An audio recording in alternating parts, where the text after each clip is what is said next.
and where is it difficult for you to see something, to recognize the presence of God?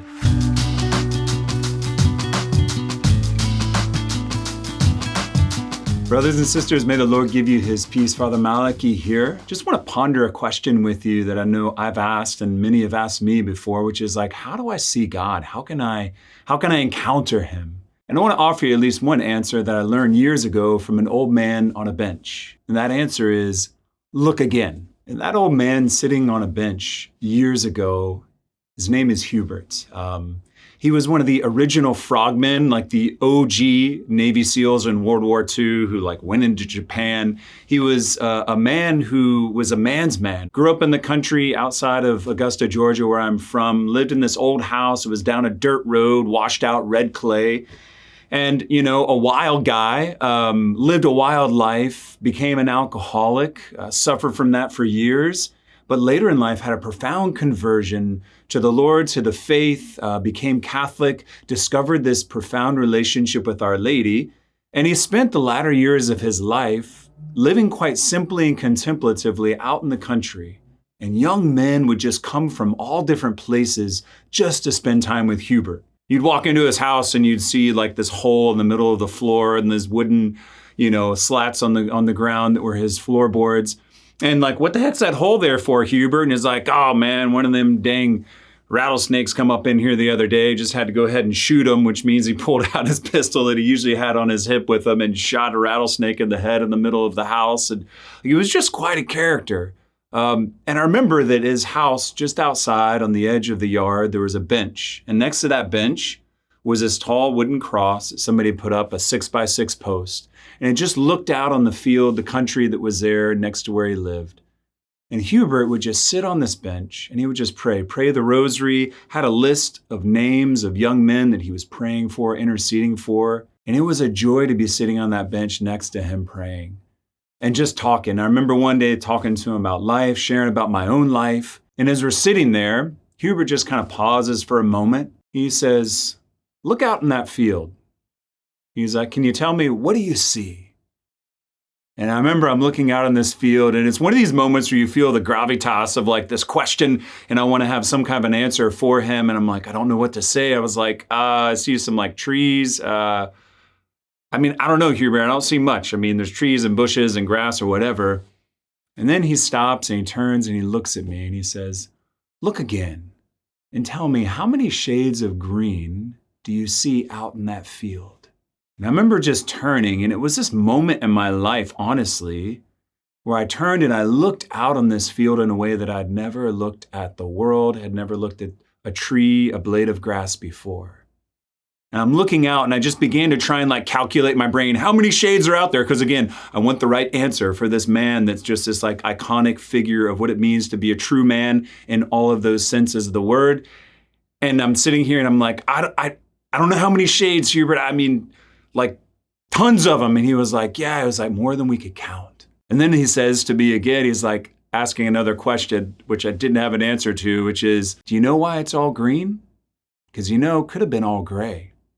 And I'm sitting here thinking, I'm like, okay, could have been all gray. It's all these colors of green. What? And I'm trying to, again, think about what the heck is the answer? And Hubert's just sitting there in that silence, just looking out on this field. And he says, because God is love. And love can never tire of finding new ways to express itself. And there are just so many different shades of green because the Lord loves us so much. He didn't know how to stop saying, I love you. And I'm sitting here looking out at this world that's before my eyes that before had just been a field. And by the gift of this man's way of seeing, the truth of reality was opened up to me and became this manifestation, this revelation of the glory and the presence of God. Gerard Manley Hopkins, in his famous poem, God's Grandeur, the first line is, the world is charged with the grandeur of God.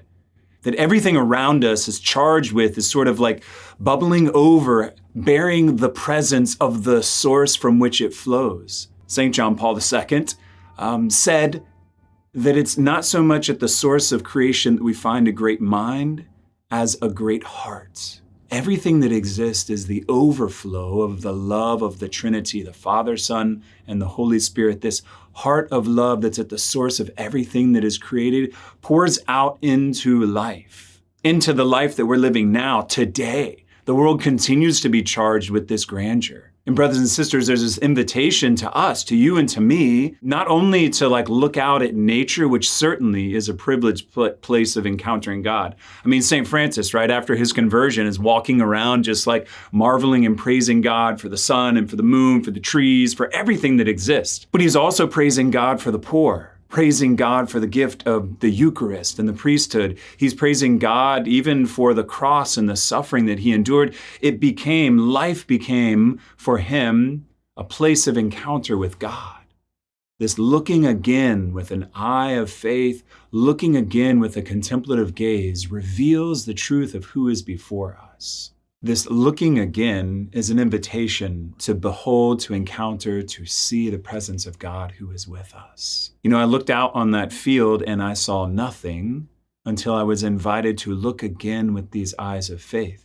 So where in your life today, brothers and sisters, is the Lord inviting you to look again? Where is it difficult for you to see something, to recognize the presence of God?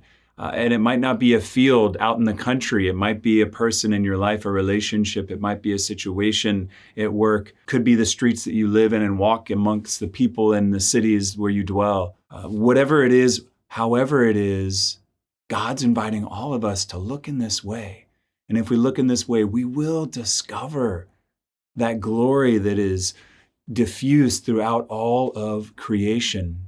And we will encounter through that beauty and through that presence the love that doesn't only tire of giving us shades of green, right? But the shades of every aspect of our life that we find are a manifestation of this heart that loves you, and because of that love has poured himself out again and again and again.